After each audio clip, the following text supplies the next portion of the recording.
I decided to light candles that are in front of me. There are 5. The tallest one is extremely active. It has been flickering way more than the other ones. From left to right, it's the second one. And the colors coming off of the flames are so beautiful. Anyway, lots of pink. Like a bluish color. I have most of the lights off, so it's very golden in here. One of my favorite types of lighting. So I was playing with my camera and taking photos of the different light, different like formations of light by like playing with movement and light with the camera. Excuse me. So I've had this weird headache off and on for a few days, and it's been feeling a bit like I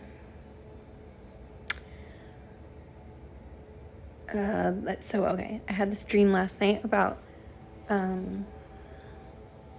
what felt like the mother, my mother's lineage, but it felt like a collective energy, and a crown, like reconnection, or like crown chakra activation, reconnection. I think it's going to be a little bit different for each person depending on their personal connection, but yeah. So for me, it connected to the mother lineage. And then of course, if you want to like take it on a larger scale, my ears just shifted when I said that, the mother, archetypal, like cosmic mother. And if you want to take it to the planet, the earth mother, and this like collective separation wound that is pretty much inherent from my understanding of being human. I'm going through that like veil of amnesia and stuff. So with all of this, in the dream I had last night, as I said, I was with my sister, my younger sister. She is not that much younger. It's weird to say younger. She's like a year and a half younger than me. And my grandmother and her sister, my aunt, my great aunt. There was a lot going on, but the point of the dream that I remember that feels relevant at this moment, we were all trying to go to dinner or something, and there was like a little bit of chaos. It wasn't really like panning out. And it was known that we had this like appointment. Don't ask me exactly what type of appointment, but I wound up at this doorway, and it was completely white. And saying white feels like very one-dimensional, like it was glowing, it had like its own like ethereal like depth or dimension to it from my from my feelings and my memory of the visual in the dream. So I woke up with that being like the last, of course our dream time, at least for me and most people that I know, is not very linear, in the dream spaces and the astral planes. It's as another thing I woke up the other day hearing astrophysics. Not astro, but astral physics. The physics in the astral plane are very different. So, yeah, I woke up with I'm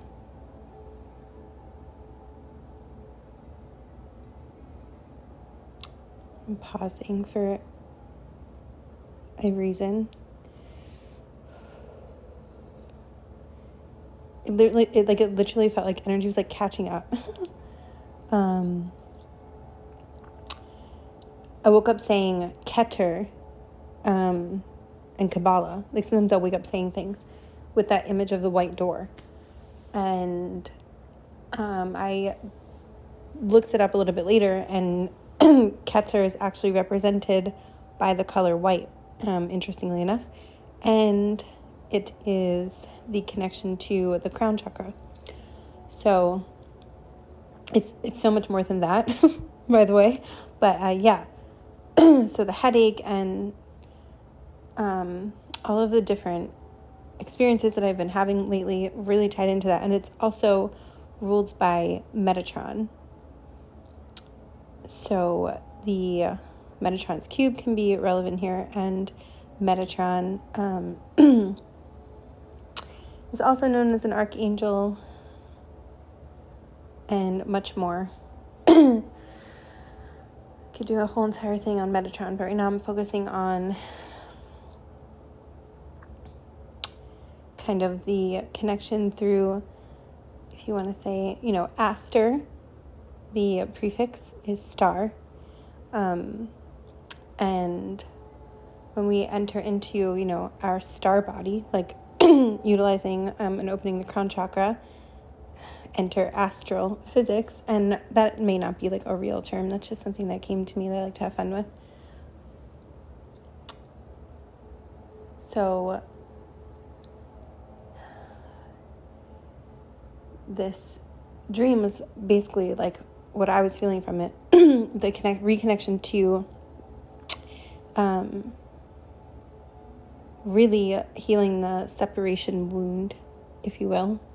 And when I say healing, that could mean so many things, and there's always so many layers to that, but a like deep reconnection to the mother, the aster, the star. The star is the star body. Weaving the subtle bodies. A lot of traditions say that there are seven subtle bodies. So yeah, this expansion through the crown and this headache I've been feeling, it's like I had to express something. I was meditating, I was trying all these things, I was hydrating, nothing was working. And so I just sat with it instead of trying to fix it. And, I laid down and I just said, okay, like, thank you for this. What are you trying to show me? This definitely feels more like a message. And the last few days I had felt like I was purging something out. Sometimes I'm sure if anyone is drawn to listen to this, you may have these experiences and or may start or know someone who does, where,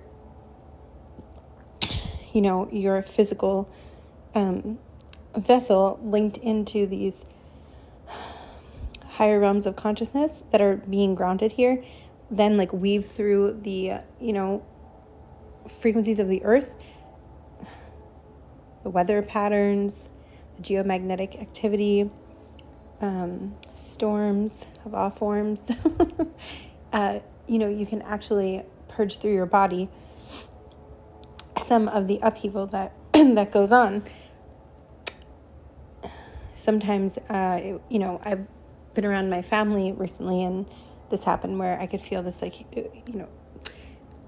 it was parts of our family that hadn't seen each other in a long time, and I could just feel all the underlying tension. Like, everything looked good on the surface, and then, of course, afterwards, I feel like each person was like, oh, the little whispers of, like, did you hear this was going on, and blah, blah, blah. And I was like, I didn't have to hear it. I felt it, and I was literally that whole night, like, vomiting, and I had an insane migraine. So, and this is just one example. This has happened many times, and it took me a very long time to, like, believe that this was a real thing, and that I wasn't just psychosomatic and crazy and all those other words that can be used and that have been used throughout many periods of time to describe some of these, claims, if you will. Anyway, so now that I'm releasing this, honestly, my head feels instantly like better. I can still feel like a faint uncomfortableness, but it's already like infinitely better. So back to Keter. the crown, the reconnection to, all that is. And the color white, the purity, the innocence.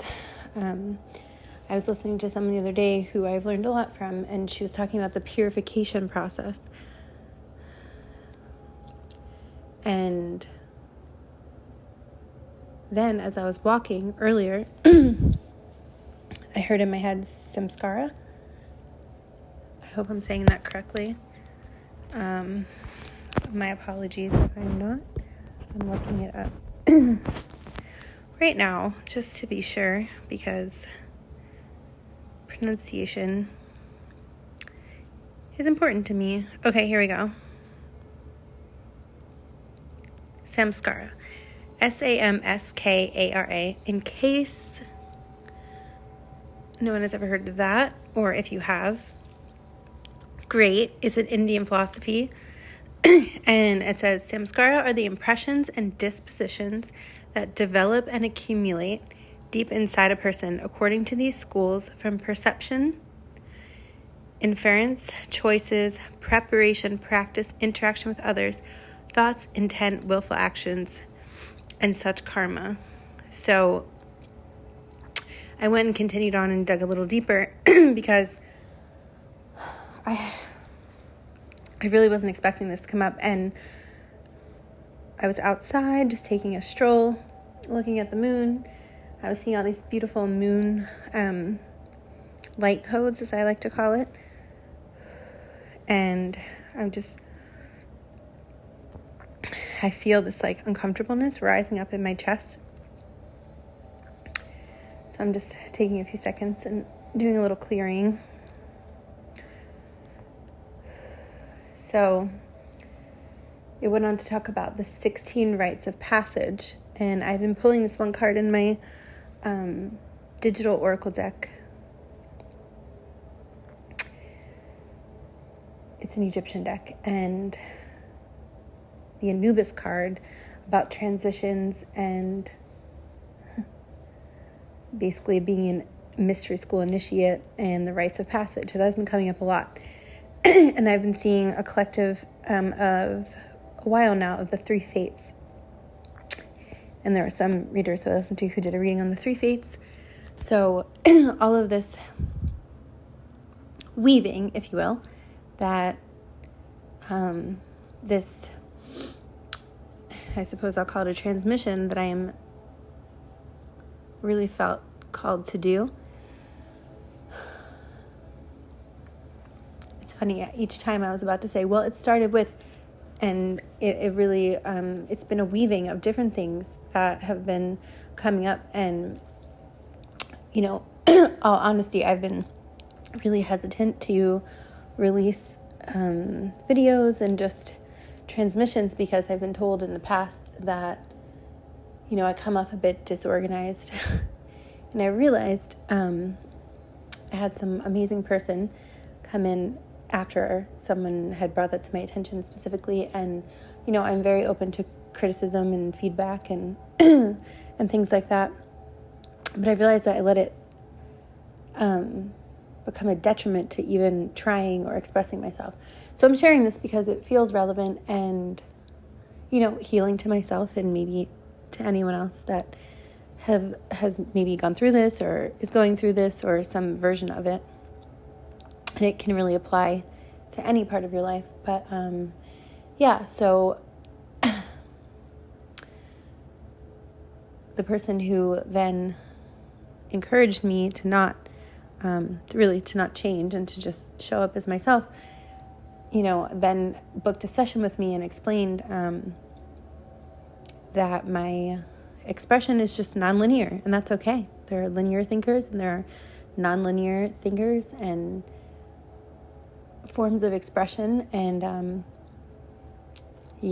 I truly find it still so magical. And of course, magic, they say, is really just misunderstood alchemy. But it's still fun sometimes just to, for me anyway, embrace the magic of not always having to know, or at least in that moment, of how things are going to weave together. And speaking of the 3 fates and the weaving, there are so many amazing people out there talking about that if you want to know more. Maybe one day I'll do more on that. But for now, I just really feel called to not do... I'm a huge researcher. I love to research. And I think this transmission is more about expression and free flow of what I'm feeling in the moment. And of course, when I started this, I created a little ritual ceremony with the fire, and I called in the beings upon which I am connected in all realms and dimensions for the highest good of all, as well as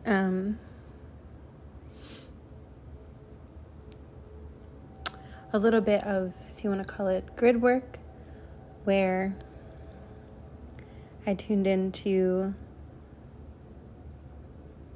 the ley lines, the dragon lines, the song lines,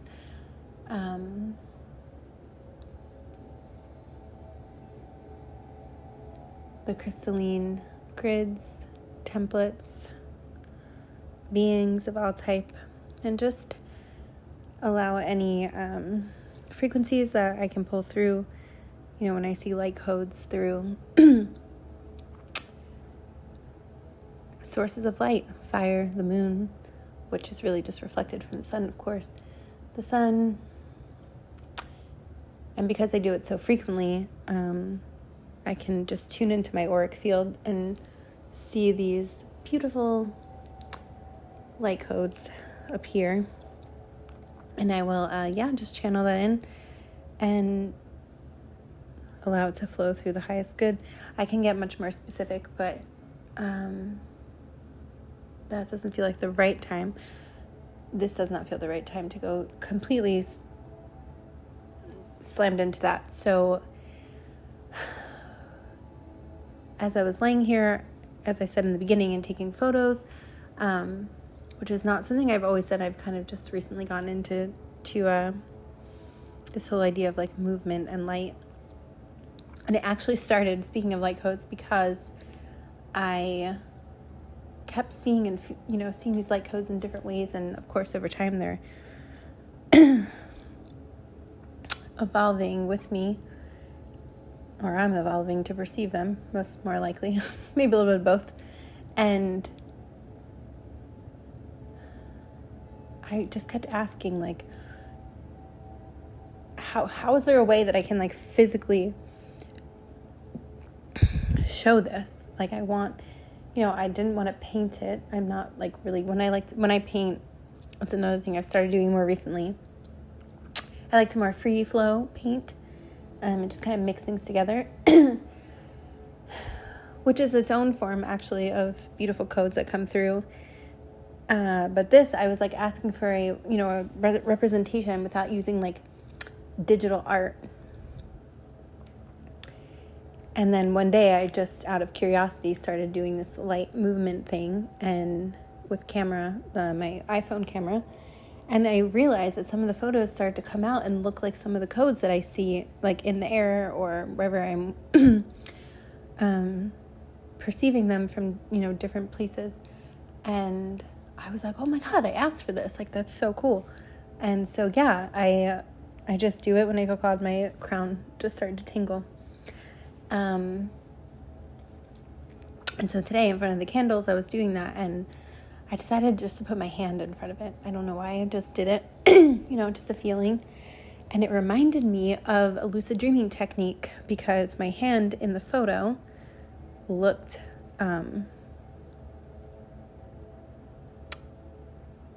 see-through almost, and not quite formed as like we would see it. And they say when you practice lucid dreaming, there's a hand technique where, if you're not familiar, throughout your day, you just kind of like tap onto your hand, feel it, and you ask like, am I dreaming? Am I dreaming? And you just kind of do a check around your surroundings. And the hand is significant because they say in dream time, whenever you look at your hand, it will never quite look like it does in this reality. It will be somehow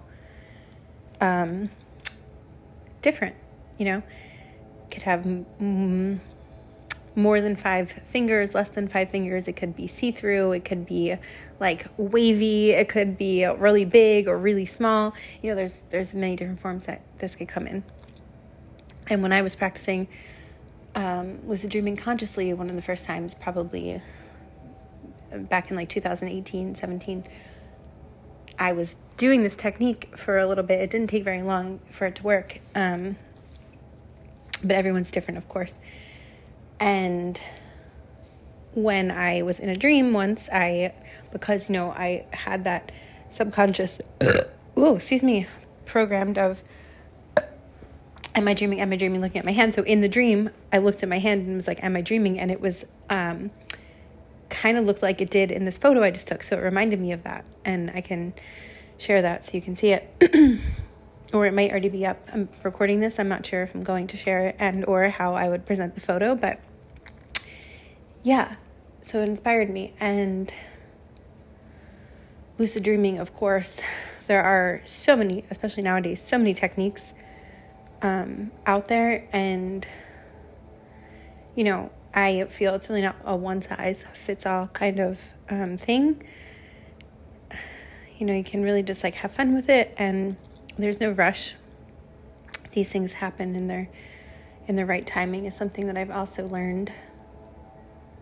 And trust me, when I first started, I was like so eager to have these experiences. It was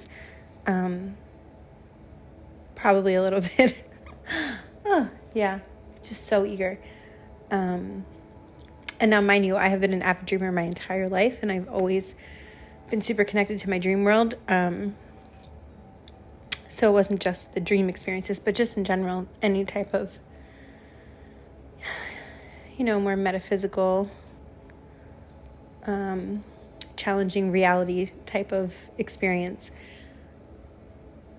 And so with all of this, coming back to Keter and the crown, I just really wanted to connect into the idea of what it could feel like to have a separation wound, I suppose you can call it. And when I was checking in earlier with my team, I call them, I guess you can say my spirit team, I was asking, you know, because I hear so many people talk about this topic and of, you know, inherent like separation and truly just distortion. Like there's always going to be if you're incarnated in a human body, there's always going to be a distortion. You know, it's like impossible to have the pure, you know, the purity. And in Kabbalah, they talk about that too in Kabbalah. Like, in Keter, the explanation I saw, it was like, you know, the purest of pure, like it doesn't exist if you are human. And so I was just kind of asking about that because it kind of course, everyone has their own perspective. I'm not saying that this is the end all be all. Just it kind of sometimes sounds like, you know, being humans, like just impure and, you know, we're distorted and it's just, you know, this little human, you know, blah, blah, blah, or just a human. What does a human know? Blah, blah, blah. All these things, which there's a kernel of truth everywhere. I'm not saying this is not true. It's just, it made me think about it and try to tune into a more maybe, as I said that, I'm seeing this really pretty pink and orange. Now it just had a blue circular color pop up of a light orb. And so I really just wanted to take a moment, I suppose, to like honor the humanness of everything and, you know, this idea of being impure or not whole or separated or wounded or inherently distorted, fragmented, you know, all these words, which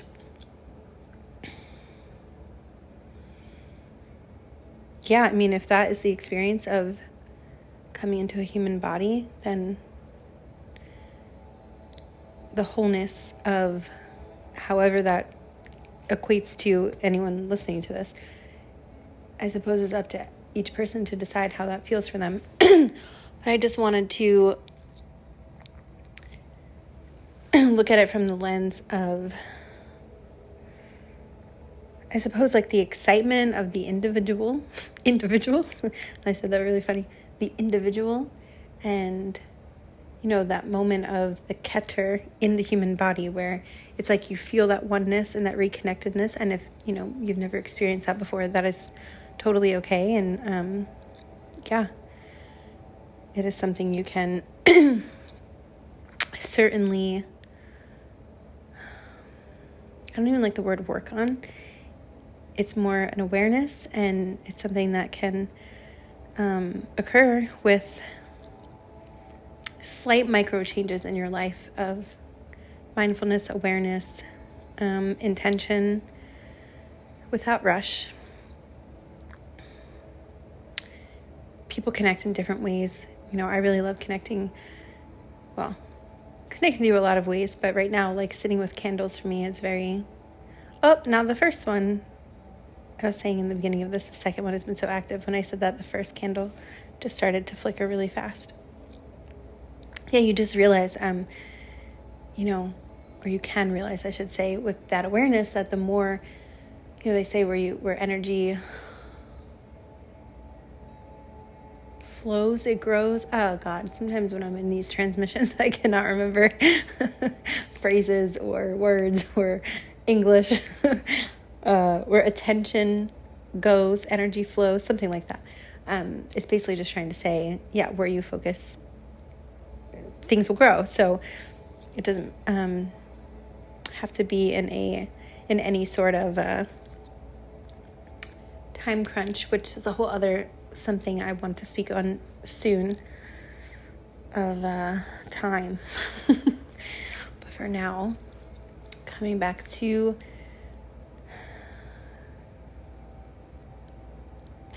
the crown and lucid dreaming and the Keter Kabbalah,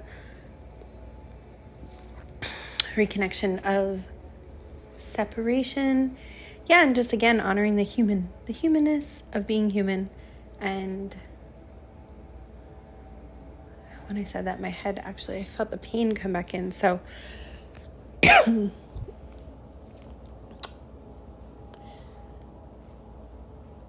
when people talk about like the oneness, or, you know, that feeling of bliss, you know, samadhi, different terms for that as well.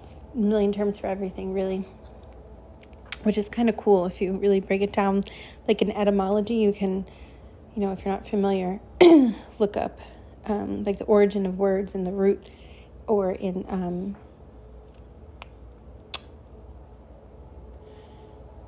you know, whether it's religion. That's why I love theosophy, because it will take the commonalities or like the threads of religion and kind of like weave together the main messages and show you like how connected things truly are, you know, not just in spirit, because everything is an atom and atoms are everywhere, you know, ATOM, atom, but in mythology and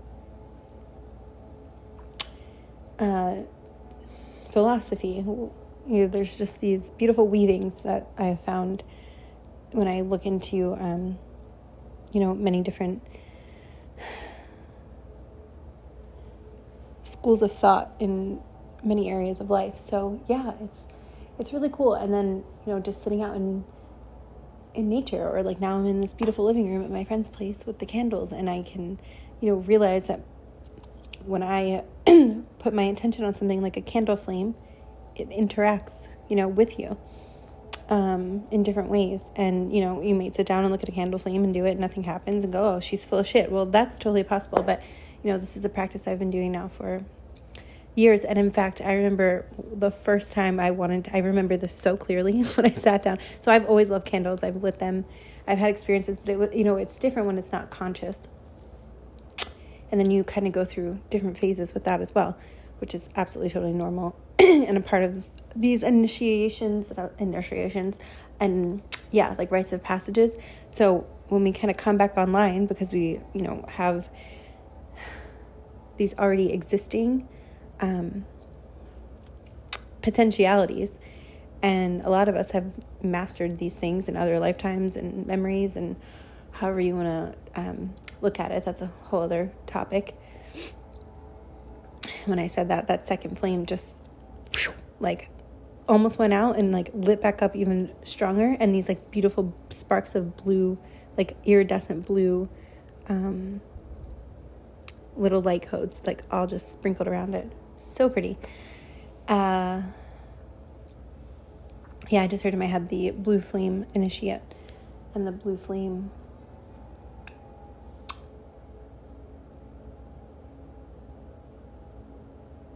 purification. So I'm seeing it again. Oh, wow. So cool. So it's now breaking up into a bunch of little ones, but I saw one big one, and it was this really light ethereal color, or like iridescent color, and then it like transformed into a darker color, and it's showing me like the different subtle bodies, that I was talking about before, and how like, blue, you take the word blue and how many dimensions there are and types of blue, and how it can weave through and express itself into so many different ways. And, it's not wrong or right or better. It's just a different form of expression. And so back to my, the first time I remember really trying to candle scry is what it can be called too, SCRY, scry. And there are so many types of scrying as well. Actually, I do this, and I didn't know there was a name for it, periphery scrying, where you like stare and allow things in your periphery to form, like when your eyes get kind of heavy. Apparently Rudolf Steiner, I learned from someone who has taught me a lot, Gigi Young, that Rudolf Steiner used the technique of periphery scrying. And now, like I said, I've been doing that, but I didn't realize that is what it was called. And so, yeah, you don't even truly need it. One specific type of thing. It's scrying is really just letting your eyes get heavy and a little heavy, and you kind of just tune in, and you can do some breathing. And everyone is different, and you can receive, messages from the subtle layers of the subtle realms, and it can come to you in many different ways, through your clairvoyancy, your clear-seeing, clairvoyant, just clear knowing, claircognizance, your clairaudience, clear hearing, clairsentience, clear feeling, I can never remember the proper term for this, clairgustient, something like that. Basically, my mentor used to call it clairsmelliance, and I love that, when you can psychically smell or taste. And the list goes on.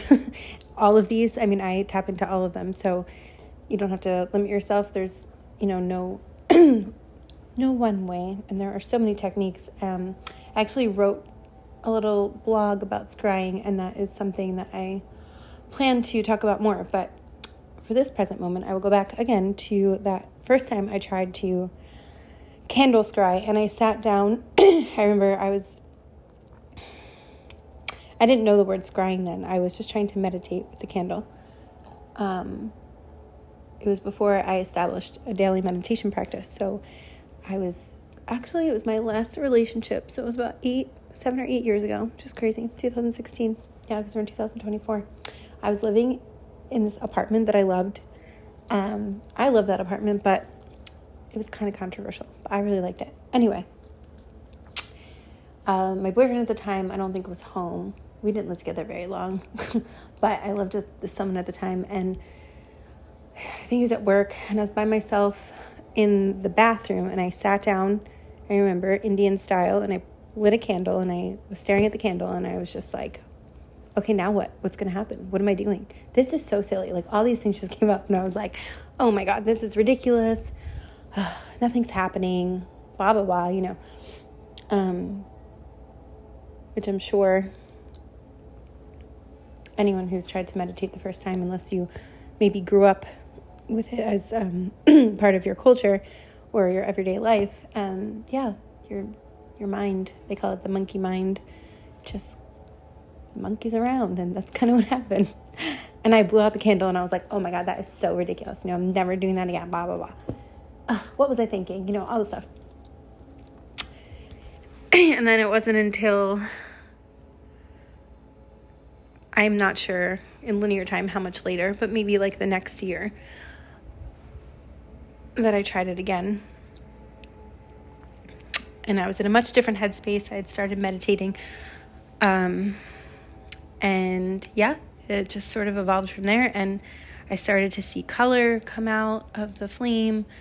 As I said, it will interact with, thoughts, emotions, experiences that I'm experiencing internally. And then it has much expanded since then. So all of that to say, it feels quite fitting that this whole idea of, reconnecting with oneness and the paradox of the separation wound,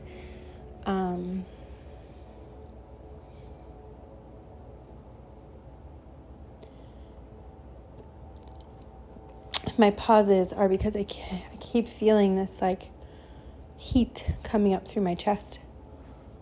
So yeah, it's a bit uncomfortable.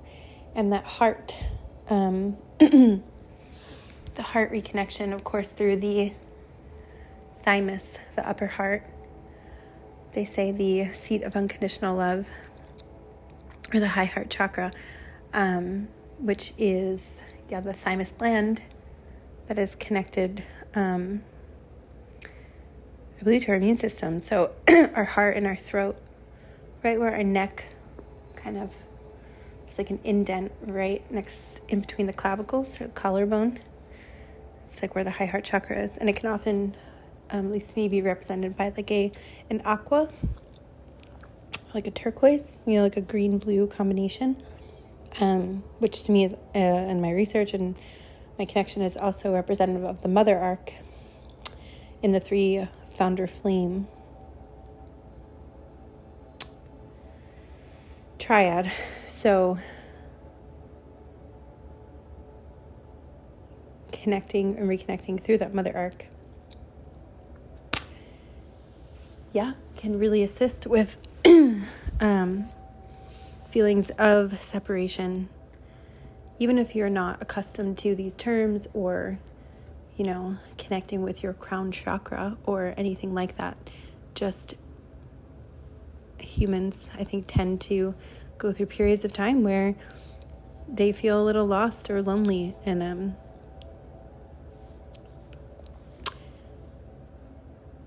I just really wanted to show that you are not alone. And I do believe it is personally anyway, I believe it's an experience that we set out to have, going through this human experience, and as we call it, the veil of amnesia, and collectively that veil is thinning, and as it thins, the separation wounds are, at least as much as they can be, reconnecting, and that's painful sometimes. In order to make space and to reconnect, we purge through a lot of these harder, a lot of people say lower vibrational emotions. I mean, it's part of the human experience, and we go through them, we sit with them. Well, not all of us, but we can, and I think that is where the invitation lies, is to sit with, and I've gone through many versions of this, where there are times where I don't want to sit with it, I want it to go away, or I don't feel like dealing with it, or I'm like, is there more? How can there be more? But then I always come back to the knowing that my eyes just teared up. Yeah, and I looked at the candle flames, and they all just like broke out into these like wispy golden like webs, you know, beautiful. And yeah, it's just like one of those messages, I suppose, of of like hope and remembrance, and to keep going, because if you hear this, I know it's like not easy. And, you know, some people can say that's a collective belief that things have to be hard. I'm not saying that it has to be hard. Just in my experiences, things have been hard. And, you know, I think being incarnated as a human on this plane of existence, even if life seems easy peasy, the more sensitive you become, the more empathic you tend to be, and you may be picking up on other people's things. So yeah, taking time to just cleanse and clear and reconnect can really assist with balancing out. And I think that is all for now. This is not at all what I planned to talk about. Not that I was planning to talk about anything, but this went not where I thought exactly. You know, it's funny, sometimes I want to share all of these, you know, terms and, you know, more elaborate teachings, if you will, which I do feel that there are places for that. There's a place for that. And sometimes it's just nice to let all of that go and just tune in and feel into the heart space and just kind of let it flow. And I was listening to Dolores Cannon, if you're familiar with her. I know of her so well, but I honestly was not really guided until recently to listen to some of her stuff for other reasons that I'll mention another time. And I realized listening to her, you know, a lot of the concepts that she brings through, she just has such a lightheartedness about her, and the way that she broaches some of these more dense topics to a lot of people that can perceive them as dense. And she was saying that one of the sessions that she tapped into about, you know, Jesus and the Essenes was a famous book that one of hers that she wrote. And she was saying that the energy she was feeling and the philosophy of that time period of the, at least timeline that she tapped into for, you know, Yeshua and the Essenes, was the ability of so-called Yeshua to just, you know, he had these teachings of that could be so complicated and metaphysical, and, you know, he didn't feel the need to to make it difficult. Like, his message was simple. It was always about love, and that he didn't want to be worshipped. He just wanted to show up and, you know, teach everyone that if he could do it, they could do it, which I totally, to this day, still believe that every, you know, human, we talk about the original angelic crystalline blueprint of the human that allegedly originates from Lyra, which we could go into that another day.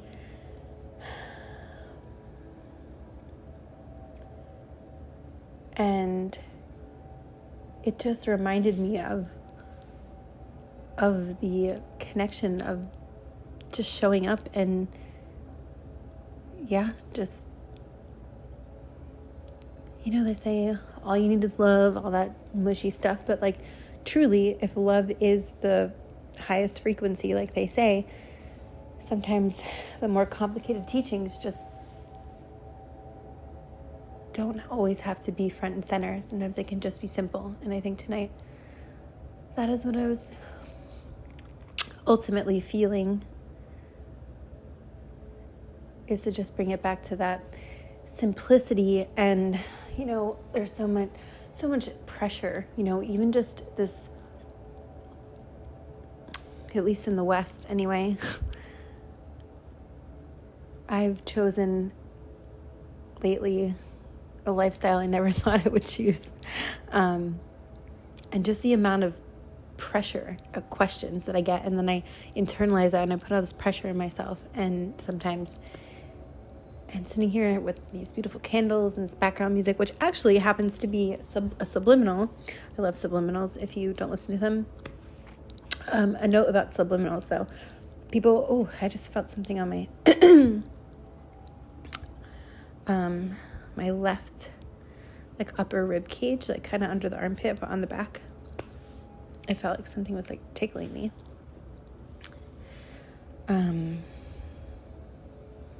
They say the ribs can hold, like if you have like rib pain or some sort of rib irritation or any sort of issue with the rib, that you are holding on to someone else's energy internally and that it's time to release it. And so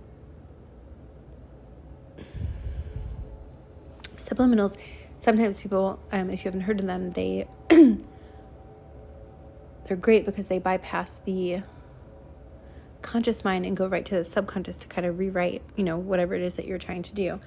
If you're trying to like eradicate limiting belief, open yourself up to new things, subliminals are wonderful, especially to listen to maybe while you're sleeping or just relaxing. Just have one in the background. But I just have this thing where I love to read comments, like people's comments online and stuff. It's just a thing. And I've seen a lot of people say, oh my God, I listened to subliminal. It's terrible. Don't listen to it. I had a nightmare. Oh, it gave me a nightmare. So sometimes when we are rewriting our subconscious, whether it's through subliminals, meditation, prayer, awareness, binaural beats, sound baths, energy healing, journaling, yoga, exercise, however it is that you are attempting to microdosing recreate new neural pathways, there's a purging of the existing programs that you are written. We're like a computer. We have to clear out the hard drive or whatever drive. I'm not great with computers, so excuse my analogy. But yeah, so with that, sometimes when we are going through these types of experiences, or quantum leaping is getting really popular, and so when you want to quantum leap, sometimes these things come up, whether it be sadness or anger, fear, emotions, old behaviors that you thought you'd cleared, etc., etc. So if you're ever listening to this and you're starting out, or even if you've been doing this a while and it's just a phase that maybe you hadn't gone through, or you went through it a while ago and you didn't know what was going on, there could be a million different scenarios here. Just know that is totally normal and part of the process. And it's just, whatever this uncomfortable experience, whether it's a nightmare or, like I said, old behavior patterns, just an invitation to look at. Sometimes it comes up and you can just kind of acknowledge it and move on.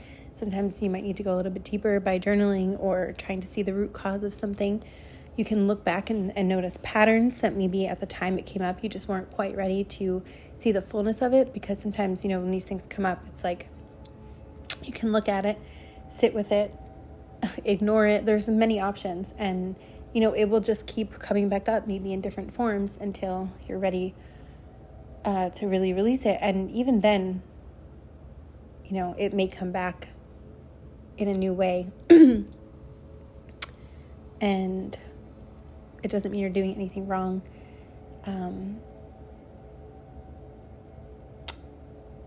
As my old mentor used to say, healing is nonlinear. So yeah, that's why the more you can realize there's no rush, and to take your time, and just do what makes you feel good, because our nervous system is really important, and we don't want to blow out our nervous system by doing too much at once. And like I said, when I first got into all these things, I was so eager and trying to blow open my third eye and quantum leap 1,000 times, and do all these things like immediately. And my mentor was like, hold your horses here. We're going to have to talk about this. I was really running on that like go energy. And even in these topics and my metaphysical pursuits. So it was a very long, but not long, but long process of reprogramming my nervous system to my own actual inner rhythms. Like everyone's inner rhythm may be different. And I realized that I am actually someone who is much more, I don't love the word slow, but I realized I was always trying to keep up with everyone. Like when I was being more my, I guess, natural pace, people would always be like, oh, you're so slow. Why do everything so slow? And I'm like, oh my God, okay, I'm trying to keep up.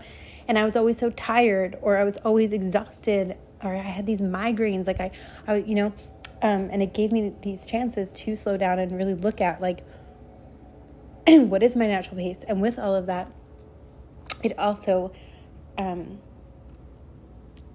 had me look at and examine like my job no longer at the time fit into my natural pace. And eventually I left it. And it was, something that I worked really hard for. It was, my career. I was obsessed with my career actually. And once I started to remember my own natural pace of, ease and I really like peacefulness and relaxation. And I thought, wow, how could Reiki actually really helped me with that when I learned what Reiki was. I remember this one woman, I walked in to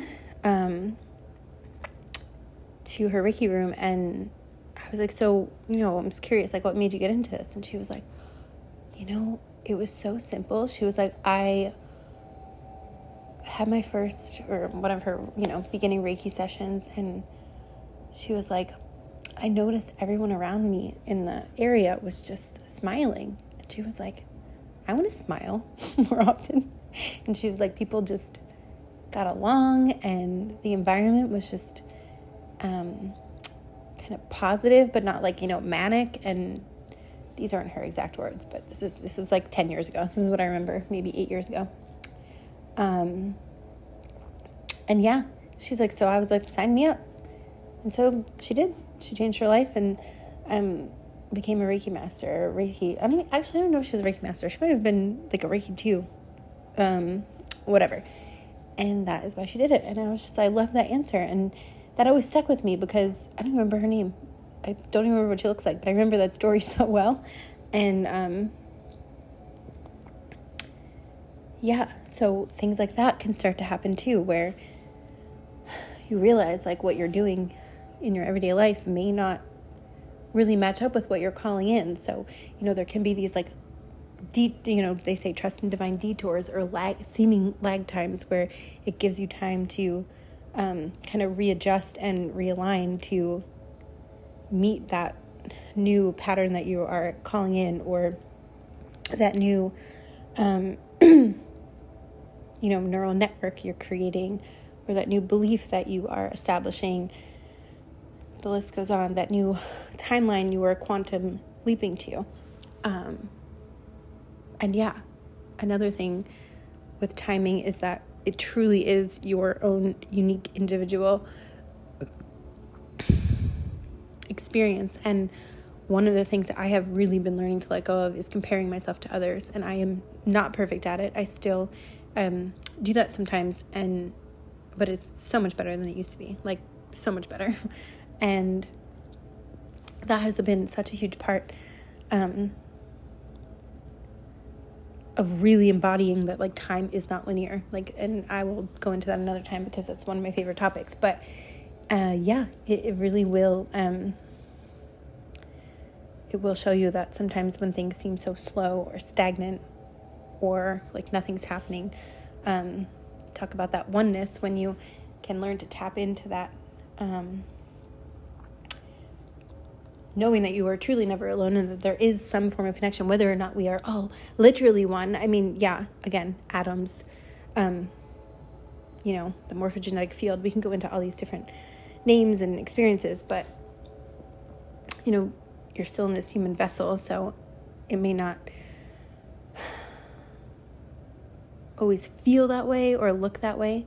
But yeah, when you can just tap into that, like, that thread of connection that, holds this matrix together and beyond, when you transcend via different metaphysical experiences, even if it's as simple as, like I'm doing now, looking at a candle flame and seeing it interact with me in different ways.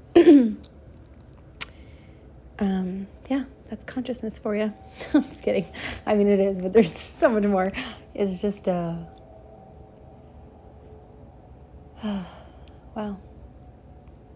All right, well, not sure why, but I think that's where I want to end. So, whoa, it was 5:55 when I looked down at my timer. I cannot believe I've been talking for 55 minutes. Well, now 56. I've been seeing 5:55 a lot. Big changes.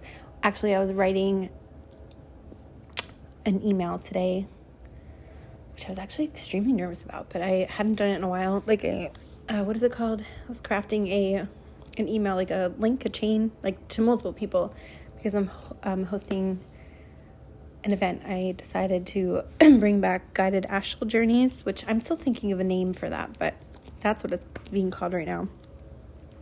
Really, it's just a group session. I've been a part of different groups throughout these experiences, and they've helped me so much, and I just really wanted to co-create a space